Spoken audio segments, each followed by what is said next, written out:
maybe 9. When I went to Atlanta, I was older. I was probably 12. But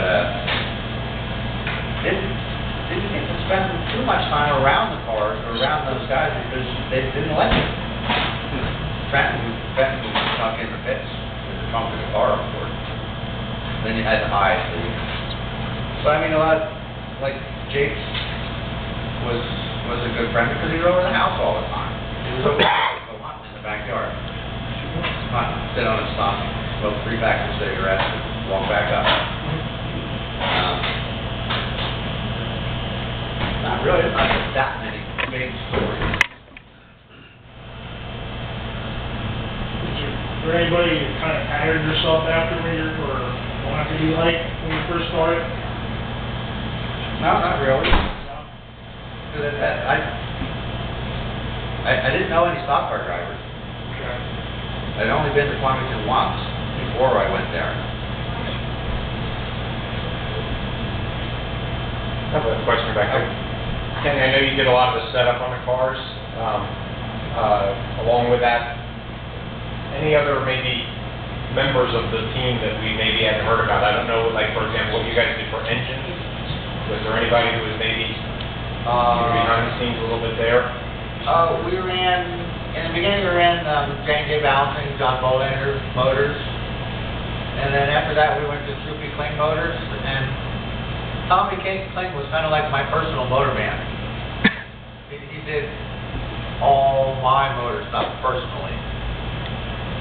Ralph could never understand what we were doing. He called what we did black magic. Because he was into, we got to make everything big. Big heads, big cams.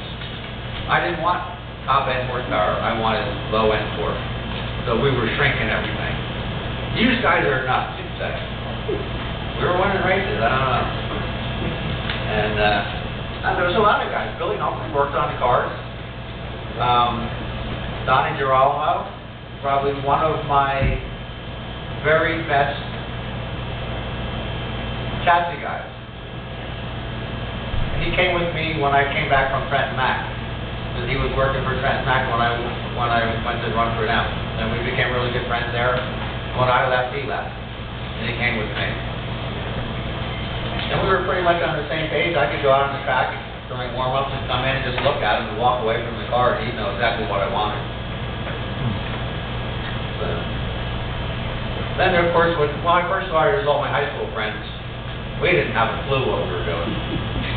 But we had fun. We worked hard. Every night, late. Of course, I wrecked every night, so we had to work hard. That's not really true. It was the first year that Kenny ran. It was the first year they had rookie races. And just a little example of how big the sport was at that time, there were 27 rookies that very first year that ran almost every rookie race. And I think Kenny won every rookie race there was that year. No, most of them. 8 out of 10. Could have checked on the other 2. Mr. Michael Shuff beat me in the other 2. Thank you very much. He scared you. That I wouldn't doubt. One thing he didn't do was on the outside of Al because he couldn't see out of the right eye. Well, I can add something about the rest of the guys in the crew. We had Ricky Eiter, who was a fabulous machinist. He was the top tool and die maker. Yeah, and then the nut stayed on the wheel up Syracuse. We didn't take the nut off, put the other wheel on. We made things before the Indy cars out of it. The big nut would stay there. We had a body man. We had Willie with the fuel. Willie would find you anything. He was like the finder. And we had Willie, we need this. Off he would go. We had a tire guy. He would come with it. The guy was doing the tires. We just had it. Oh, yeah. It was all together. We had a big group. Kenny, you seem to get better as you went along on pavement. Most people that transition from dirt to pavement really didn't. I was curious as to whether you actually felt as comfortable ever on pavement as you seem to be on dirt. No, not really. Maybe in the DA cars. Like the reason I got better was because the equipment got better. when they first paved the track, I was driving for Jimmy Statchler. We had this great brainy idea, we were gonna build our own asphalt park, which turned out to be a complete disaster, since Maynard decided he was gonna build cars too. And then we put every part of Maynard's stuff on our car, and it still didn't work. So I decided this isn't gonna work. I can't drive something that's gonna be 5th or 6th place. That's not me. So then I got involved with some other clown. We had a good car, we had a short car, but no motors. So that was Then Wendy got involved, and she worked a deal with Benny. Well, she was trying to work a deal with Steve Park, but he wouldn't bring his car out of retirement. He said that there was only one guy that could drive it. He was down south, so I wasn't getting that. And then she worked a deal with Benny. And Benny's stuff was really good. I mean, that DA car, you could just put the pedal to the floor, never lift, as long as nobody got in the way.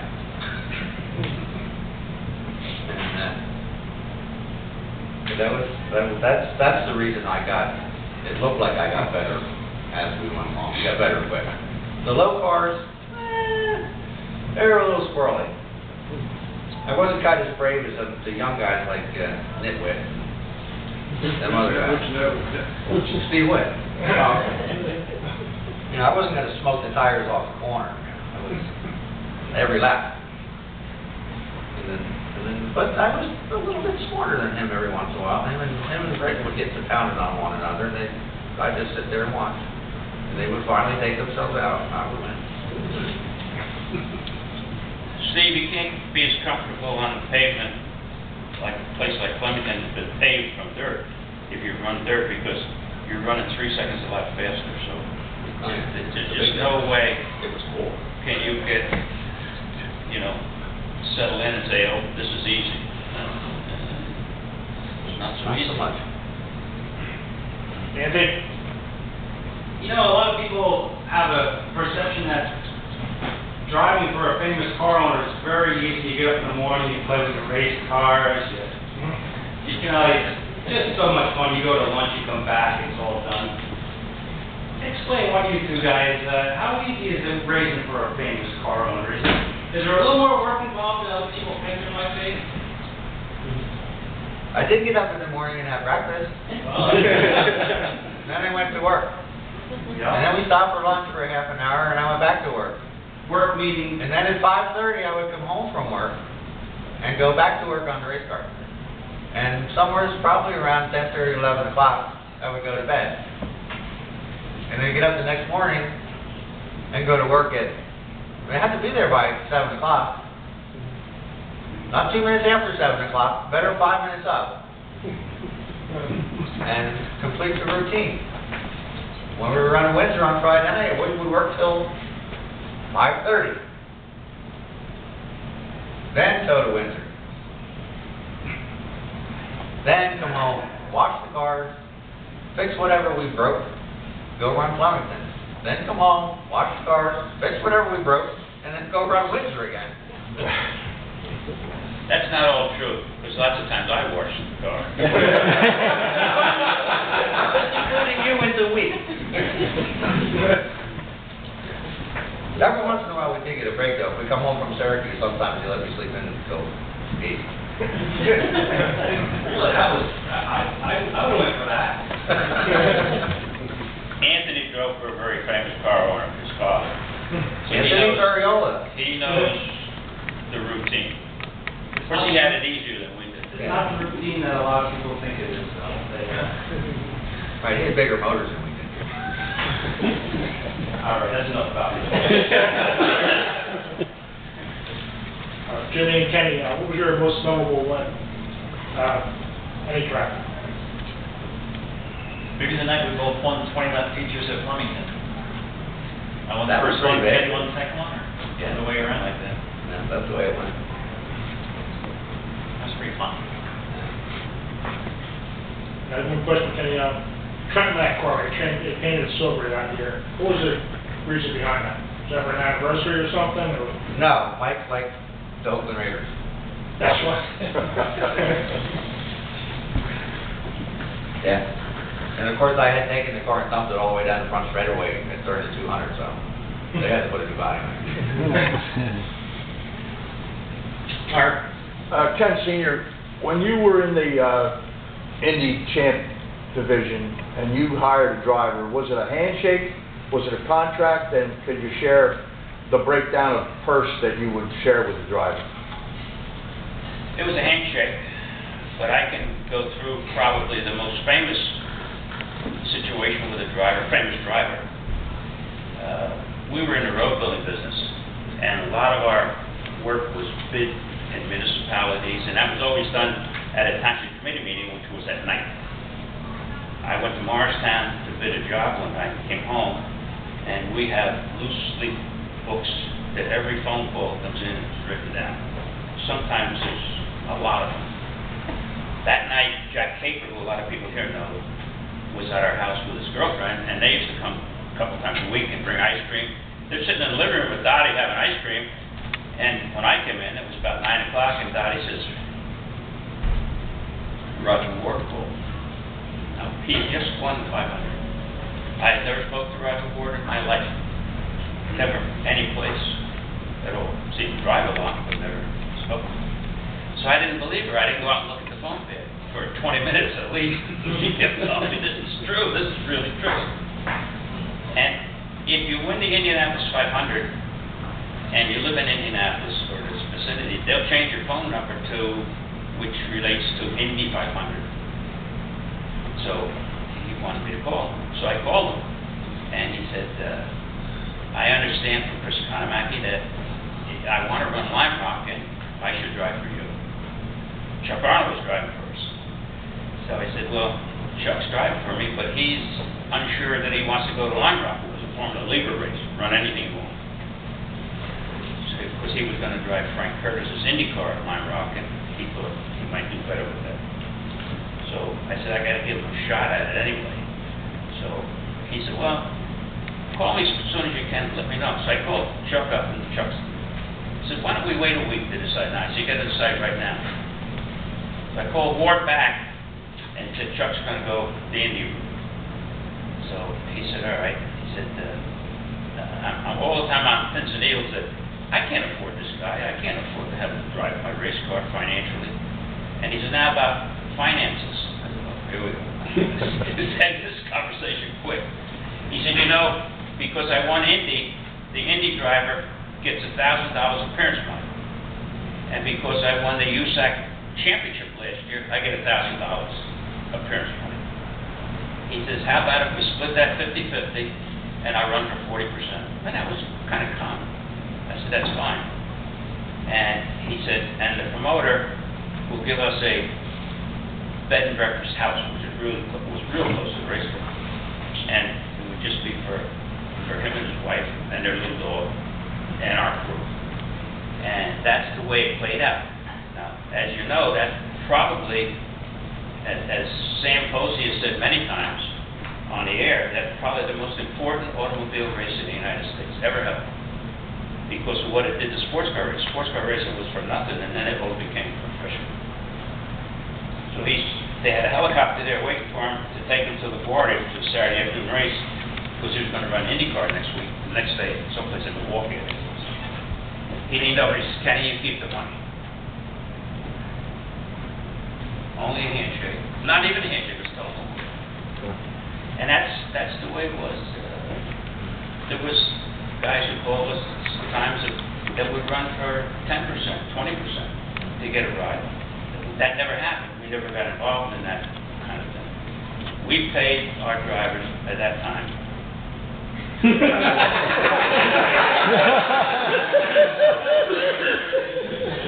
We used to pay them 40% and split all deals 50-50. And that was never an argument. I can tell you a funny story about Cagle. Cagle was when the guys heard that we bought a stock car, and we bought it for Kenny, but we were going to run it that year to try to learn something. But we did learn quick. But we won Flemington on Wednesday night and won. and it was an all-star race at Williamsville the next night. Cable couldn't go to Flemington because Paul had thrown him out of there with a lot of other guys. So he could go to Williamsville, but he was the first guy to call me. Stanley was the second guy. So I said I'd go to Williamsville if we got the car ready. Well, we did go to Williamsville, but the same story I heard that Cable got 80, 90%, paid him to do this. Untrue. I said to him, Will, I can't afford you. He said, you can't afford not to have me. So you got that mixed up. I said, well, I tell you what, I will never run a race car unless I get half your deal and you get 40% of the purse. No, I can't do that. No. And I said, I just don't go to Williamsville. Why do I have to go to Williamsville to start with? I got to be in my shop at 6 o'clock in the morning. So I said, I got to come back from Williamsville 3 hours away. So finally he said, I'll do it, but don't ever tell anybody I did this. We went to the Grove, and he wins the 100-lapper there. And rushed the pickup out with the trailer on the track, get the car on the trailer, because I'm anxious to come home. So he says to me, Kenny, come here. Walked around in front of the pickup, and he said, what was our deal again? I said, 60-40, Will. He said, who gets 60? I said, Will, and don't forget the deal, because he got a $100 deal to go there. But I don't know of anybody, even our deal with Goodyear, which was a lot of money, was a handshake. They would not have a contract because they did not want to have the liability. They give it to you just like if we gave you this chair, it's yours, and if you fall off, that's your problem. Not Goodyear's. So it was, and we had Don Branson, who probably everybody's real race person knows Don Branson run our car at Hot 100, won the 100-lapper at the Hot 100. The only time he ever drove for us. That was a telephone deal. Bobby Unser ran for us 3 or 4 times, and he never would take the money. He was winning so much and getting so many deals for his Indy operation that he run the majors for fun. He said to stay sharp. And but now all the big money deals were more like when we were at Indianapolis. A lot of the good drivers like Mario and Foyt, and Foyt was running for himself, but they were getting paid like a salary plus whatever their deal was for the winnings. So that's where they got their big money. Larry Dixon won the USAC Sprint Car Championship, and we were running midgets, and he ran our midget a few times that year. And USAC comes out with their booklet at the end of the year. It shows every single penny that everybody makes. Everybody, no matter who you are, what division you're in. He won the title, the USAC Sprint Car title, and only made $15,000 in change. I said to Larry, how you doing that? He said, I go to work every day. He said, I have to work. He says, the guys that don't work are going to live in a cardboard box. He said, that's funny. At that time, even then, things were different. He couldn't live on $15,000. But the promoters were paying him because he was winning everything. He won the title 2 or 3 years. They were paying him $200, $300, $400 to go to the races. But that's all he made in prize money. And he had no contract with anybody. Okay.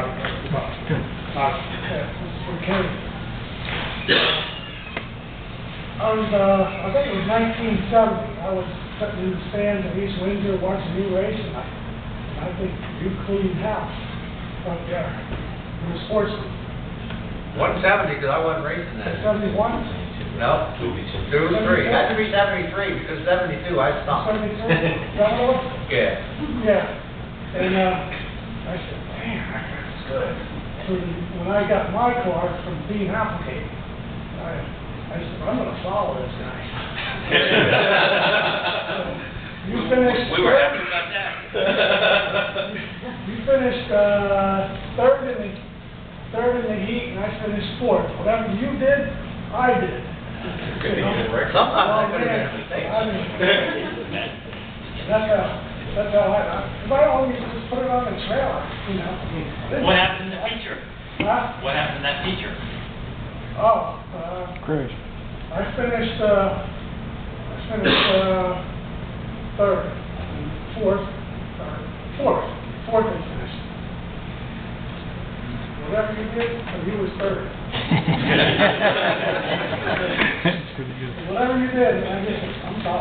Oh, leader.